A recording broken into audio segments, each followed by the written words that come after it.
이스라엘은 이제 정복 전쟁을 잠시 그치고 요단 동편과 서편의 땅을 분배하고 있습니다. 이스라엘은 전쟁에서 승리하면서 새로운 질서와 새로운 생활 패턴을 경험하고 있습니다.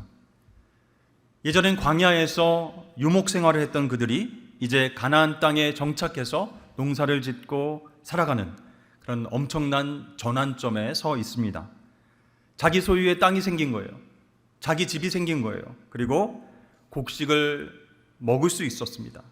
그리고 아직 정복하지 않은 가나안 족속이 위협으로 남아있는 새로운 전환점을 살게 되었습니다. 이렇게 생활에 큰 변화를 겪게 될 이스라엘은 한마디로 예측하기 어려운 뉴노멀 시대를 살아가게 되었습니다. 이때에 갈렙이 등장합니다. 여러분, 갈렙은 지금까지 어떤 인생을 살아온 사람입니까? 그는 애굽에서 노예 생활이 어떤 것인지, 또 출애굽한 후 40년 광야 생활이 어떤 것인지 잘 알았습니다. 여호수아와 자신만이 가나안 땅으로 들어가게 됐어요. 나머지 출애굽 1세대들은요, 하나님께 불순종해서 광야에서 다 죽는 것도 봤던 사람입니다. 또 가나안 땅에 들어와서는 새로운 세대들과 함께 정복 전쟁을 함께 치렀습니다. 그렇기 때문에 지금 현재 누리고 있는 승리와 감격이 누구보다도 컸던 사람이었습니다. 갈렙은요, 하나님께서 약속하신 땅을 정복해 나가는 과정이 결코 쉽지 않다라는 것을 깨달았습니다. 하나님께서 약속하셨으니까 자동문이 열리면 들어가면 되겠지 생각했지만 하나님께서 취하라, 싸우라 말씀하셨기 때문에 쉽지 않았습니다. 또한 갈렙은요, 어렵고 힘들게 성취한 이 가나안 땅에서의 축복이 자녀손들에게 영원히 지속되기를 누구보다도 간절히 바랬던 사람이었습니다. 근데 오늘 갈렙이요, 땅을 분배하는 과정에서 모세와 공동체 앞에 나와서 두 가지를 말하고 있습니다. 하나는 45년 전에 가데스 바네아 땅에서 가나안을 정탐하고 돌아와서 긍정적인 보고를 했던 자기 자신을 향해서 모세가 했던 말을 기억해달라라고 말합니다. 그때 모세는 갈렙에게 뭐라고 얘기했죠? 내 발로 밟는 땅은 영원히 너와 내 자손의 기업이 될 것이다. 이렇게 축복의 말을 해줬습니다. 또 하나를 말했는데요, 갈렙은 헤브론 산지를 나에게 주소서 이렇게 말하고 있습니다. 그러니까 이 두 가지 요구는 하나로 연결되어 있습니다. 갈렙은요, 헤브론 산지를 내 발로 밟고 정복할 테니 허락해 주십시오, 이런 요구를 한 것이죠. 여러분, 갈렙은 왜 이러한 요구를 모세에게 했을까요? 찬양으로도 굉장히 유명한 이 요구죠. 이 산지를 내게 주소서. 우리가 이 배경을 알지 못하면요, 이 찬양 가사만 들으면요, 단지 내가 지금까지 너무나 수고하고 힘들었으니까 거기에 합당한 보상을 좀 해주십시오, 이 산지를, 이 땅을 나에게 주십시오, 포상으로 주십시오, 그렇게 생각할 수 있습니다. 그러나 그런 뜻이 아닙니다. 이제 85세가 된 갈렙은요, 여호수아라는 지도자 옆에서 묵묵하게 조용히 충성했던 사람이었습니다. 그런데 지금 처음으로 나서서 자신의 요구를 이야기하고 있습니다. 결과적으로 이 갈렙의 요구는요, 거대한 시대적 흐름의 갈림길에서 자신만이 아니라 사랑하는 다음 세대가 하나님의 형통과 축복을 지속적으로 누리기를 바랬기 때문에 모세에게 그렇게 요구했던 것입니다. 자, 그렇다면 과연 갈렙이 생각하는 형통과 축복은 무엇이었을까요? 요즘요, 환경 파괴로 인해서 기후 위기가 우리에게도 다가왔습니다. 저출산과 초고령화 사회로 진입했습니다. 또 인공지능과 더불어서 정말로 빠르게 변화하는 산업과 문화에 우리가 적응해야 합니다. 또 복음에 관심 없는 다음 세대들이 어떻게 하면 그들에게 복음을 전할까, 신앙을 유지시킬까 고민케 하고 있습니다. 또 돈과 유행과 자신을 사랑하는 데 집중하는 이 뉴노멀 시대에 우리는 과연 우선순위를 어디에 두어야 할 것인가? 사랑하는 다음 세대에게 물려줄 그 축복과 형통은 과연 무엇인가? 오늘 갈렙의 이야기를 통해서 함께 생각해 보기를 원합니다. 만약에요, 갈렙이 살아있다면은 저는 한번 우리 교회에 초대해서 인터뷰를 해보고 싶다, 그런 생각을 했습니다.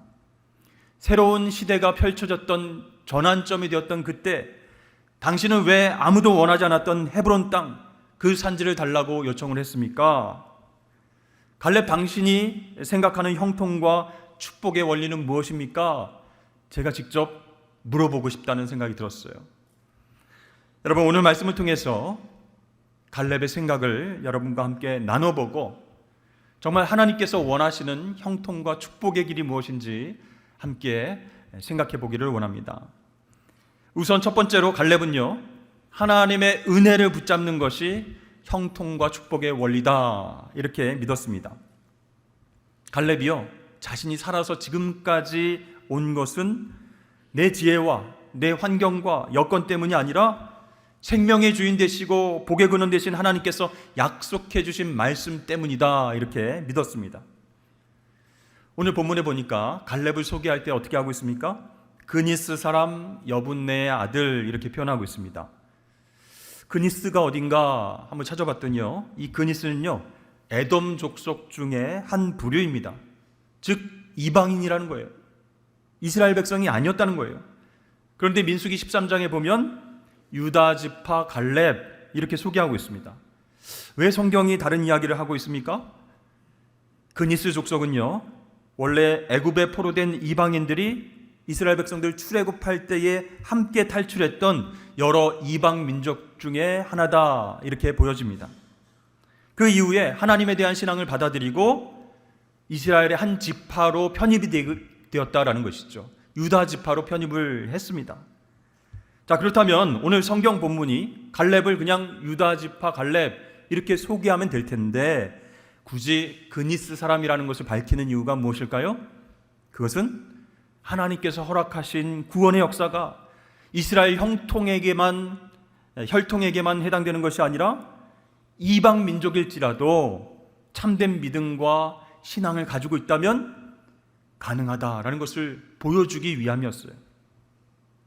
여러분 생각해 보십시오. 여호수아와 갈렙, 이 두 사람만 요단강을 건너서 가나안 땅으로 들어갈 수 있었습니다. 나머지 출애굽 1세대들은 다 광야에서 죽고 그 자손들, 출애굽 2세대들만 함께 가나안 땅으로 들어갔어요. 그것은 너무나 큰 하나님의 은혜와 축복이었습니다. 그래서 갈렙은요, 그 은혜를 묵상하고 감사했어요.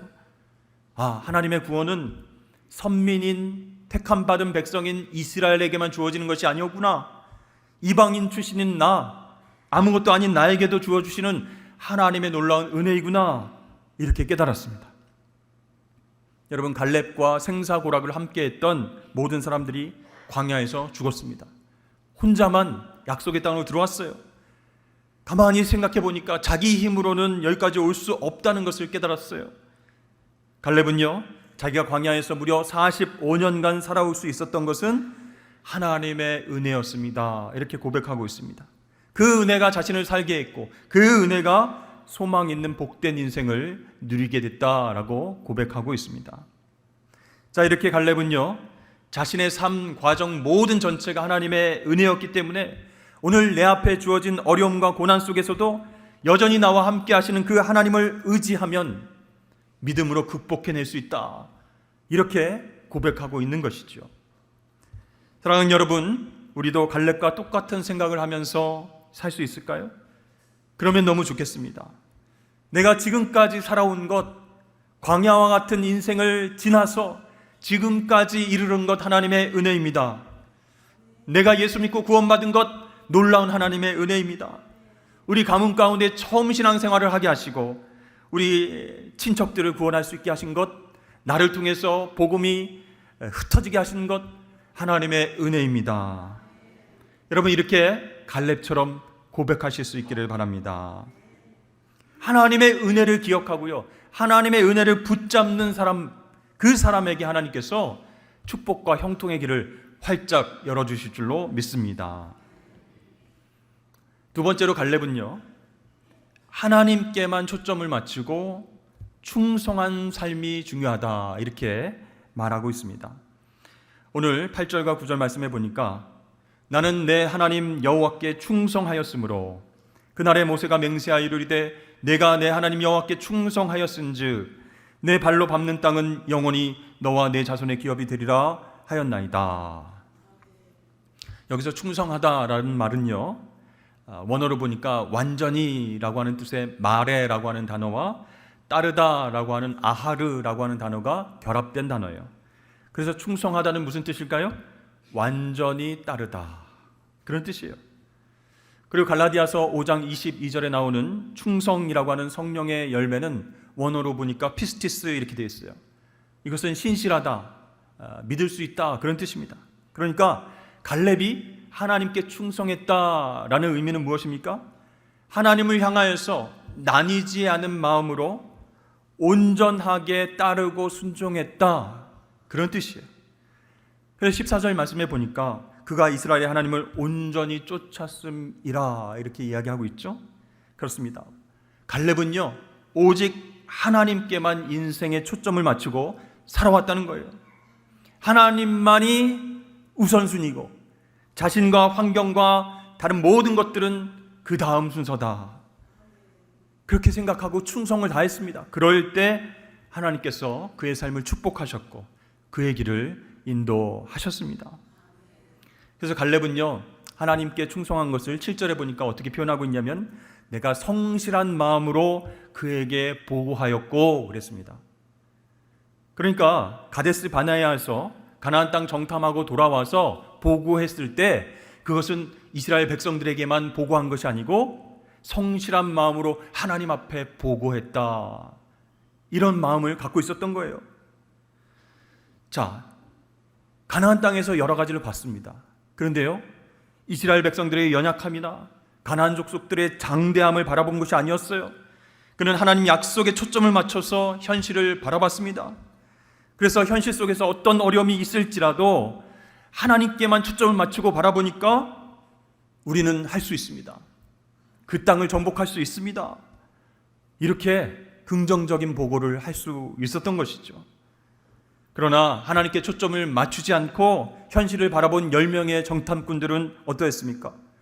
크고 장대한 가나안 사람들을 바라보면서 두려움을 느꼈습니다. 우리 안 됩니다. 우린 정말 작은 메뚜기 같습니다. 안 됩니다. 전쟁하면 결코 살아남지 못합니다. 이렇게 부정적인 보고를 했습니다. 그러나 갈렙은요, 자신의 연약함을 바라보지 않고 하나님께 초점을 맞춰서 충성을 다했습니다. 그리고 지금은 자기 나이가 85세다 이렇게 밝힙니다. 많은 나이가 문제가 되지 않는다 이렇게 얘기하는 것이에요. 그래서 지금 헤브론의 산지의 성읍들이 크고 견고할지라도 아낙 자손들이 정말로 크고 힘세 보일지라도 그 헤브론 땅 하나님 나에게 붙여주실 것입니다. 그 땅을 주십시오, 이렇게 요구하고 있는 것이죠. 여러분, 이것은요, 지금까지 살아온 갈렙의 인생, 그 삶의 근거가 무엇인지를 우리에게 보여주고 있습니다. 그는 하나님께만 충성했다라는 것이죠. 내가 밟는 땅 하나님께서 주겠다고 약속하셨으니까 그 약속의 말씀 믿고 나아갑니다. 헤브론 땅, 그 산지를 내게 주옵소서.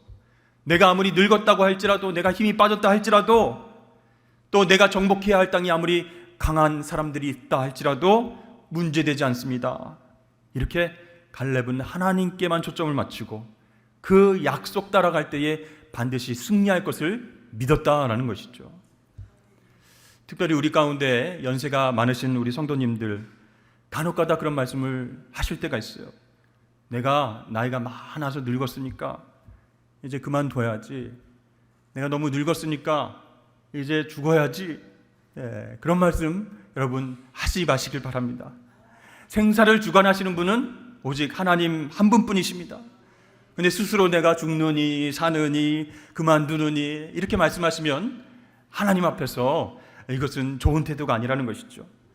여러분, 내 나이가 어떻든 내 힘이 빠졌든 상관없이 하나님께 초점을 맞추고 끝까지 하나님께 충성하시길 주의 이름 축복합니다. 제가 아는 목사님 만나서 대화를 하던 중에 그 목사님 어머님이 90이 넘으셨대요.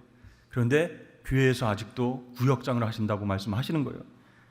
제가 깜짝 놀랐습니다. 아니 90이 넘으셨는데 어떻게 구역장 리더를 하십니까? 속으로는 그런 생각도 들었어요. 그렇게 어르신이, 나이 드신 어르신이 구역장을 하면 젊은 분들의 기회를 빼앗는 게 아닐까? 혹시 어머님 권사님이 욕심을 내셔서 그렇게 하시는 것 아닐까? 근데 얘기를 들어보니까 그게 아니라는 거예요. 교회에서 하라고 하셨어요. 그리고 구역 식구들이 너무 좋다고, 우리 구역장님 끝까지 하시라고 그렇게 추천을 했다고 합니다. 그리고요, 그 어머님 권사님이요, 부족하지만 내가 하나님께 끝까지 충성하겠습니다, 이렇게 90이 넘어서도 구역장을 하신다는 얘기를 들었습니다. 그러니까 어머님 권사님이 구역 식구들과 함께 찬송합시다, 기도합시다 하면요, 그 말 한마디에 은혜를 받는 거예요. 그러면서 나도 저 나이가 되면 뭘 하고 있을까? 저렇게 끝까지 하나님께 충성할 수 있을까? 이렇게 믿음으로 도전을 받는다라는 얘기를 들은 적이 있습니다. 여러분, 사람들은요, 자기의 능력을 봅니다. 또 자기의 형편을 살펴봅니다. 그리고 환경의 어려움을 바라봅니다. 그러나 오늘 갈렙은요, 하나님께만 초점을 맞추고 하나님의 약속을 따라 살아가면 분명히 하나님의 비전을 이룰 수 있습니다, 이렇게 선포하는 것입니다. 그리고 지금 85세에 크고 장대한 이 아낙 자손이 거하는 그 헤브론 땅, 견고한 성읍이 있는 그 헤브론 땅 나에게 주십시오, 아주 당당하게 요청하고 있는 것이죠. 왜 그렇습니까? 하나님께서 승리를 약속하셨기 때문입니다. 내가 하는 것이 아니고 하나님께서 도와주시면 그들을 물리칠 수 있기 때문에 갈렙은요, 당당하게 요구를 한 것이죠. 또한 갈렙은요, 여호수아가 지도자가 되었을 때 옆에서 그림자처럼 친구이며 동역자인 여호수아를 충성스럽게 섬겼습니다. 이 여호수아가 하나님께서 주신 사명 잘 감당할 수 있도록 이름 없이 빚도 없이 2인자로 잘 섬겼습니다. 그러다가 45년이 지나서 정말 가장 어렵고 힘든 그 사항들을 결정해야 할 때 그 이름과 역할이 드러나게 된 것이죠.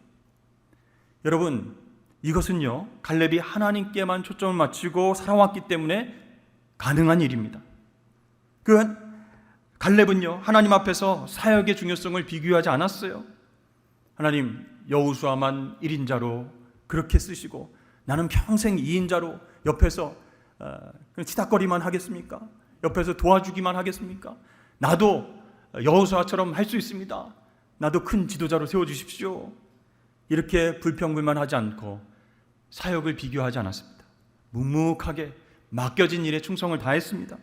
하나님께만 초점을 맞추고 충성했기 때문에 가능한 일이었다라는 것이죠. 그래서 갈렙은요, 사람들이 가장 두려워하는 헤브론 땅을 달라고 요청하면서 끝까지 하나님께만 충성하는 모습을 보여주었습니다. 사랑하는 여러분, 여러분들도 하나님께만 끝까지 충성하시는 삶을 사시길 축복합니다. 사명 감당하면서도요, 저 사람이 일하는 게 좋아 보이는데 왜 저 사람이 이렇게 스포트라이트를 받고 정말 이렇게 사람들에게 인정받는데 나는 그늘에서 어두운 곳에서 알아주지도 않고 에이 하지 말아야 되겠다. 여러분, 비교하지 마시고 불평하지 마시고 일시적인 것이 아니라 영원한 것을 바라보고 앞으로 나아가시길 축복합니다. 여러분, 하나님은요, 공짜가 없으신 분이에요. 하나님께만 초점을 맞추고 충성을 다하며 섬기면 하나님께서 우리의 길을 여시고 우리 자녀손들에게 놀라운 형통과 복의 길을 허락하실 줄로 믿습니다. 이제 갈렙은요, 우리에게 영적인 것을 더 사모하라 라고 권면하고 있습니다. 오늘 12절과 13절 말씀을 보니까 그날에 여호와께서 말씀하신 이 산지를 지금 내게 주소서. 당신도 그날에 들으셨거니와 그곳에는 아낙 사람이 있고 그 성읍들은 크고 견고할지라도 여호와께서 나와 함께 하시면 내가 여호와께서 말씀하신 대로 그들을 쫓아내리이다 하니 여호수아가 여분의 아들 갈렙을 위하여 축복하고 헤브론을 그에게 주어 기업을 삼게 하매. 여러분, 민수기 13장 말씀을 보면요, 12명의 정탐꾼들이 가나안 땅을 정탐했을 때 분명히 헤브론 땅에도 가 보았을 것입니다. 그리고 하나님께서 이스라엘 백성들에게 주겠다라고 말씀하신 그 가나안 땅은요, 하나님의 약속의 땅이에요. 이 약속의 땅이라는 것을 가장 잘 설명해 주는 것이 바로 헤브론이라고 하는 지역입니다. 왜냐하면 창세기 23장 말씀을 보면 이 아브라함의 아내 사라가 죽게 되었습니다. 어디에서 죽어요?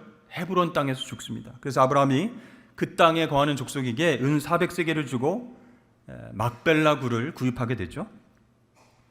또한 이 헤브론에는요, 이삭과 리브가가 묻혀 있습니다. 그리고 야곱과 레아가 묻혀 있는 땅입니다. 한마디로 믿음의 족장들의 무덤이 있는 그런 땅이에요. 그러니까 아브라함과 이삭과 야곱에게 하나님께서 어떤 말씀을 주셨어요? 이 땅을 너에게 주리라. 약속의 땅이 바로 헤브론이다라는 것을 이스라엘 백성들이 다 알고 있어요. 바로 그 축복의 땅이 헤브론이다라는 것을 잘 알고 있었기 때문에 그 땅을 사모했고 그 땅을 사모하길 원했습니다. 그런데 그렇게 하지 못하는 이유가 무엇이었습니까? 그곳에 아낙 자손이 있었기 때문에, 그 성읍들은 크고 견고했기 때문에 안 되겠다. 정말 축복의 땅이고 약속의 땅이긴 하지만 그 헤브론 땅 안 되겠다. 포기하고 있었어요. 그곳을 차지하고 싶었지만 목숨을 걸어야 되고 손해볼 것이 정말 눈에 뻔하기 때문에 안 하는 것이었어요. 그러나 갈렙이 85세에 바로 그 땅을 나에게 주옵소서 이렇게 얘기합니다. 여러분, 무모한 도전 아니겠습니까? 그 땅을 점령하다가 죽을지 모릅니다. 가족들이 희생당할지도 모릅니다. 그러나 그곳은 어떤 땅입니까? 죽음의 위협이 있을지라도 포기해서는 안 될 영적이고 역사적 이유가 있는 그 땅이라는 것이에요.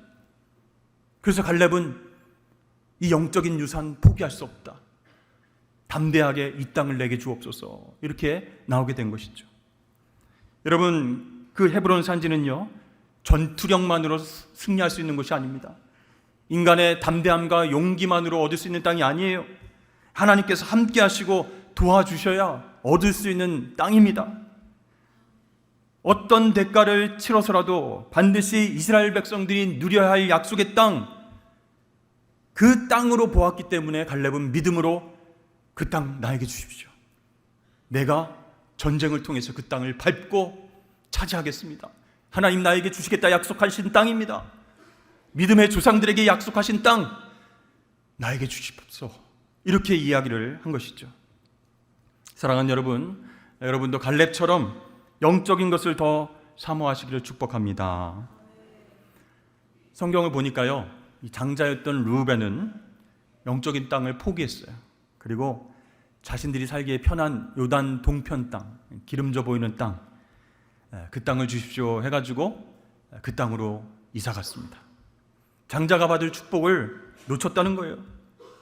아브라함의 조카 롯은 어떻습니까?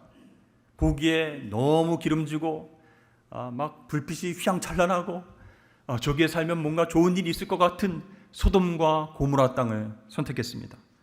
그런데 거기서 모든 것을 잃고 나와야만 했습니다. 나오미는 어떻습니까? 하나님께서 약속하신 땅에 기근이 들었어요. 그래서 정말 어렵고 먹고 살기 힘들어지니까 이방 땅 모압 땅으로 이사를 갔어요. 근데 거기서 남편과 두 아들을 모두 잃어버리고 고향 땅에 쓸쓸히 돌아오게 되었습니다. 그러니까 여러분, 멀리 바라보면요, 환경과 조건이 중요한 게 아니라는 거예요. 나의 인생 가운데 정말로 영적인 것, 하늘의 것, 그것을 사모하는 선택이 이루어져야 그것이 우리 인생 가운데에, 우리 다음 세대 가운데에 형통과 축복이 될 줄로 믿습니다. 그래서 성경은요, 우리가 받은 구원의 참 소망을 세상에 썩어질 것과 바꾸지 말아라 이렇게 권면합니다. 골로새서 3장 2절 말씀에 위의 것을 생각하고 땅의 것을 생각하지 말라 이렇게 말씀하고 있죠. 저는 이제 부산에 내려오면서 어떤 기대감과 두려움이 동시에 있었습니다. 부산 땅에서 과연 어떻게 목회를 해야 될까? 부산 땅에는 어떤 성도들이 계실까? 그런데 오늘 나온 말씀처럼 부산 땅에 가면 안악 자손처럼 크고 강대한 분들이 딱 오셔가지고 여기는 왜 왔습니까? 부산에 목회 힘든데 왜 왔습니까? 이렇게 하면 어떻게 하나 하고 두려움과 기대감이 있었습니다. 그런데요, 이런 기도가 담대하게 나왔습니다. 하나님, 부산 땅을 내게 주시옵소서. 주께서 말씀하신 이 산지 내게 주시옵소서. 이 부산 땅에 하나님을 알지 못하는 많은 사람들이 있습니다. 기독교 복음화율 정말 얼마 되지 않습니다. 우상을 섬기는 사람들이 많이 있습니다. 그러나 하나님께서 산성교회에 약속하신 영적인 축복을 믿습니다. 나를 사용하셔서 이 부산 땅을 하나님의 나라로 만들게 하여 주옵소서. 이렇게 담대하게 기도하게 하셨습니다. 여러분, 우리가 힘든 현실만 바라보면 영적인 것을 소망할 수가 없습니다. 포기하게 돼요. 도전하지 않게 돼요. 기도하지 않게 돼요. 땅의 것만 추구하면 믿음 갖고 사명 감당할 수 없다, 그런 얘기입니다. 그래서 우리에게 편한 것, 우리에게 좋은 것, 유행하는 것, 내가 하고 싶은 것, 그것만 추구하면요, 하나님의 형통과 축복을 경험할 수 없어요. 그러나 어렵지만 하나님 약속 붙잡고 믿음을 가지고 그래 도전해보자, 하나님 나와 함께 하신다 라고 기도하면 놀라운 구원의 기쁨과 영적인 아름다움을 얻게 될 줄로 믿습니다. 그러면 여러분, 우리가 형통과 축복이 지속되려면, 그것을 다음 세대에게 물려주려면 영적인 것을 지금 찾아야 된다는 것이에요. 힘들어도 믿음으로 도전하는 쪽을 선택해야 할 줄로 믿습니다. 여러분, 여러분들에게 이 산지는 어떤 것입니까? 갈렙이 요구했던 헤브론 땅, 여러분에게는 무엇입니까? 사랑하는 성도 여러분, 갈렙의 마음을 품고 살아가실 수 있기를 축복합니다. 저는 오늘 이 말씀을 준비하면서 갈렙과 여러 대화를 나눴습니다. 그의 마음도 많이 알게 되었어요. 85세가 된 갈렙은요, 아직도 총명한 눈빛과 하나님을 향한 열정의 마음, 충성된 마음으로 우리를 바라보면서 이렇게 말할 것입니다. 여러분, 제가 생각하는 형통과 축복, 그것이 무엇인지 궁금하십니까? 그렇다면 먼저 여러분에게 내가 이렇게 질문하고 싶습니다. 당신은 지금까지 살아오면서 하나님의 은혜를 기억하고 감사하고 있습니까? 당신은 하나님의 약속의 말씀을 붙잡고 살아온 적이 있습니까? 당신은 사람이 아니라 하나님께 초점을 맞추고 하나님께만 충성하는 사람입니까? 당신은 아무리 힘들어도 영적인 것을 사모하고 위의 것을 추구하며 살아가고 있습니까? 여러분, 갈렙이 우리에게 도전하고 있습니다. 여러분, 오늘 말씀 기억하시면서 갈렙처럼 땅의 것이 아니라 하나님의 형통과 복을 추구하며 살아가시는 저와 여러분 되시길 주의 이름으로 축복합니다.